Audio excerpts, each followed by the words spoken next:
नमस्कार दर्शक बिन्दुहरू, तपाईलाई धेरै धेरै स्वागत छ हाइवे नेपालको देश दिनभरको यो विशेष श्रृङ्खलामा। देश दिनभर हामी दिनभरि नेपालमा के घटना घट्यो अथवा के कुराहरूले चर्चा परिचर्चा पायो त्यस विषयमा हामीले जानकारी दिने गर्छौं।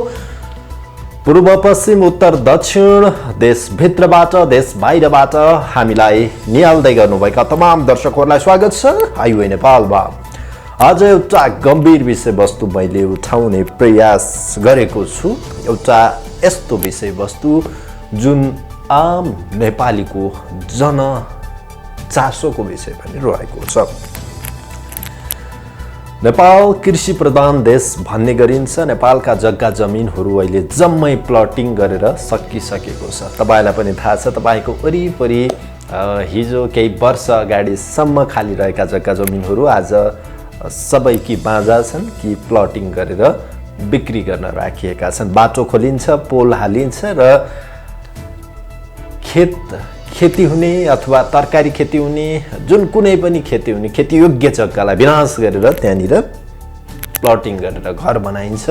अहिले तपाईले हेर्नुभयो भने काठमाडौँको उब्जनी हुने जति पनि ठाउँहरू छन् त्यहाँनिर यहाँहरूले घरै घर फलेका देख्न सक्नुहुन्छ। तरकारी फलेको देख्नुहुन्न, कुनै पनि बाली फलेको देख्नुहुन्न, त्यहाँ घर मात्र फलेको छ। एउटा दुःख पनि लाग्छ, नेपाल आफैमा कृषि प्रधान देश हो।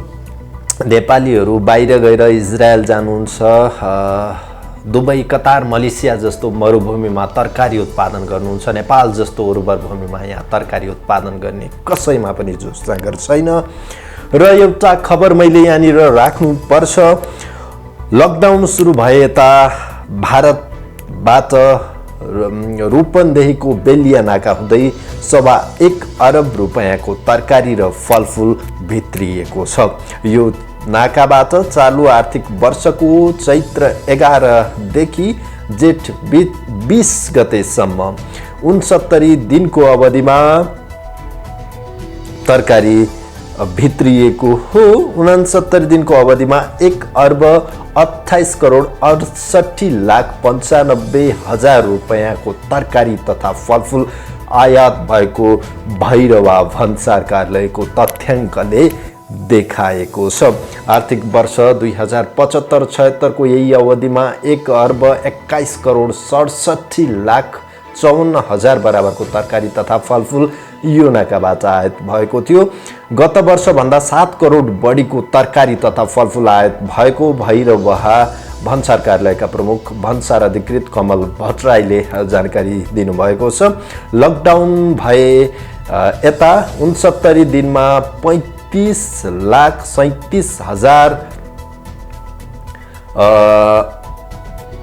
मूल्यको 434 मेट्रिक टन हरियो साग सब्जी मात्रै भारतबाट आयात भएको छ। भट्टराईले भन्नुभयो आलु र प्याजको आयात पनि बन्दाबन्दीको अवधिमा उच्च देखिएको छ।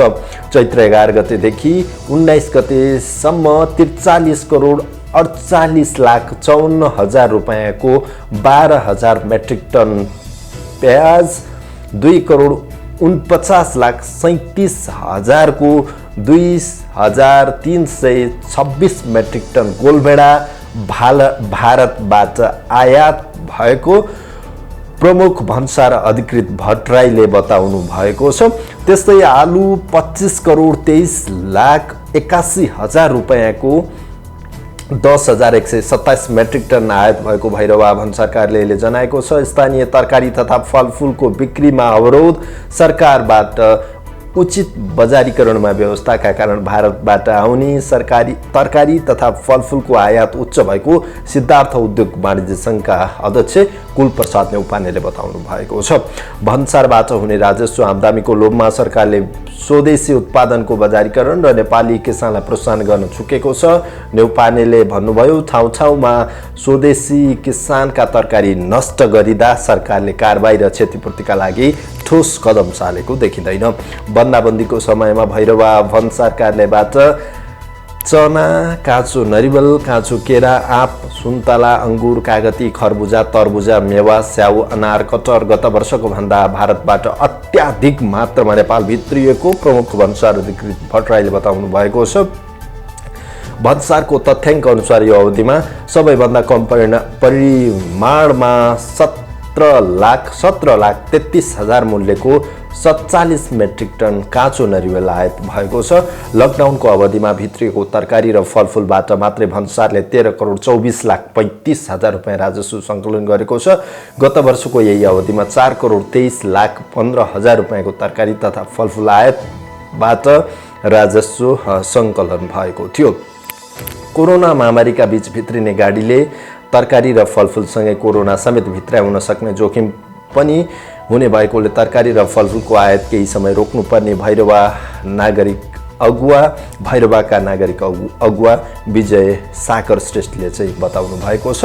रूपन्देहीको मर्चवारी गाउँपालिका, चन्नी र खैरा सम्मरी माई गाउँपालिकाको ठोठरी नाका र कोटाही माई गाउँपालिकाको कदम हवा नाकाबाट दैनिक 30 देखि 35 वटा मोटरसाइकलमा भारतीय तरकारी भित्रिने गरेको छ। ती तरकारी नेपाली बजारमा ल्याएर बिक्री गर्दा स्थानीय किसान मारमा परेको गैडवाहका किसान विनोद केवटको गुनासो रहेको छ। भारतीय तरकारी बिक्रीमा अवरोध छैन, तर हामीलाई कालो छाला भएकै आधारमा भारतीय भन्दै तरकारी फालिदिने, सवारी साधनको टायर काटिदिने गरेर बेच्नै दिँदैनन्, केवटले गुनासो गरे भनेर चाहिँ आजको अनलाइन खबरले यो खबर सार्वजनिक गरेको छ। हेर्नुहोस् दर्शकबिन्दुहरू, नेपालको विडम्बना कस्तो छ। भारतबाट तरकारी खुलेआम आयात गरिन्छ, नेपालको तरकारीहरू खाल्टो खनेर पुरिन्छ। कोरोना भित्रिन्छ भन्दै नेपालमै उत्पादन भएका ती तरकारीहरू खाल्टो खनेर हालिन्छ, तर विदेश भारतबाट खुलेआम तरकारीहरू आइराखेका छन्। केही वर्ष अगाडि अथवा केही वर्ष पनि भएको छैन, केही महिना अगाडि मात्र विषादी चेक गर्नुपर्छ भनेका कुराहरू कहाँ उठे, सरकार कहाँनिर के गर्दै बसिराखेको छ थाहा छैन। दर्शकबिन्दुहरू, नेपालमा यति भ्रष्टाचार मौलाएको छ, कमिसनको लोभमा, केही 2-4 पैसा आउने लोभमा जनताको स्वास्थ्यमाथि खेलबाड गरिँदैछ। न कसैलाई जनताको स्वास्थ्यमा चिन्ता छ, न कसैलाई कसैको जीवनमाथि नै वास्ता छ। तपाईँ कमिसन पाउनुभयो भने जसले जे गर्न पनि तयार हुन्छ नेपालमा। र हामीले यो खबर प्रस्तुत गरिराख्दाखेरि मलाई दुःख पनि लागिराखेको छ। दर्शकबिन्दुहरू, नेपालमा यतिसम्मको अवस्था छ, भारतबाट तरकारी आयात गरिन्छ, गोलभेडा नेपालमा फल्छ, तर भारतबाट गोलभेडा आएको समाचार पढ्नुपर्छ।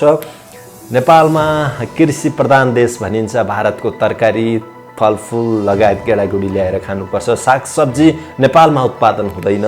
सरकारले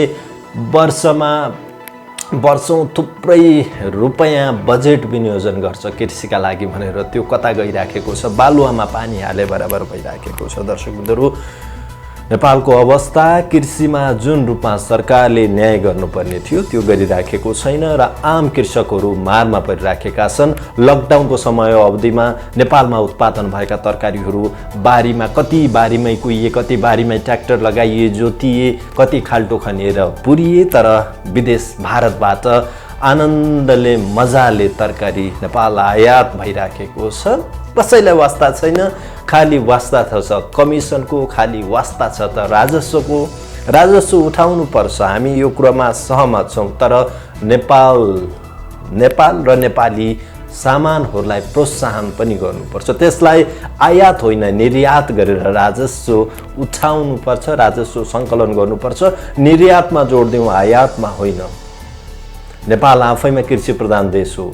यहाँका जग्गाहरू प्लटिङ गरेर बेचिन्छन्, प्लटिङ गरेर खेतीयोग्य जमिनहरू बेचिन्छन्, तर भारतबाट तरकारी आयात गरेर खानुपर्छ, चामल आयात गरेर खानुपर्छ, गहुँ आयात गरेर खानुपर्छ।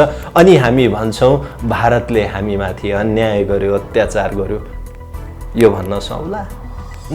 पक्कै पनि दर्शकबिन्दुहरू, जब हामी आफैमा आत्मनिर्भर छैनौँ, खानेकुरा समेत अन्तबाट ल्याएर खाइरहनु परेको यो अवस्थामा अनि भन्छौँ हामी स्वावलम्बी नेपाली, वीर गोर्खाली। त्यसको कुनै तुक छैन दर्शकबिन्दुहरू। पहिला आफैमा स्वावलम्बी हुन सिकौँ, हामीसँग भएको स्रोत र साधनको भरपुर उपयोग गरौँ। हामीसँग सबै चिज छ, के छैन? खेतीयोग्य जमिनहरू छ, यत्रा खोला नालाहरू छ, ती खोला नालाका पानीलाई ल्याएर सिँचाइ गरौँ। जब नेपालकै दाजुभाइ गएर मरुभूमिमा विदेशी भूमिमा चाहिँ तरकारी उत्पादन गरेर देखाइराख्नु भएको छ भने नेपालमा के छैन? नेपालमा त सब चिज छ, तर एउटा चिज छैन, त्यो हो हाम्रो राजनीतिक नेतृत्व छैन। जुन नेतृत्वले जनताको लागि काम गर्नुपर्ने थियो त्यो कुर्सीका लागि काम गरेको छ, कमिसनको लागि काम गर्दैछ।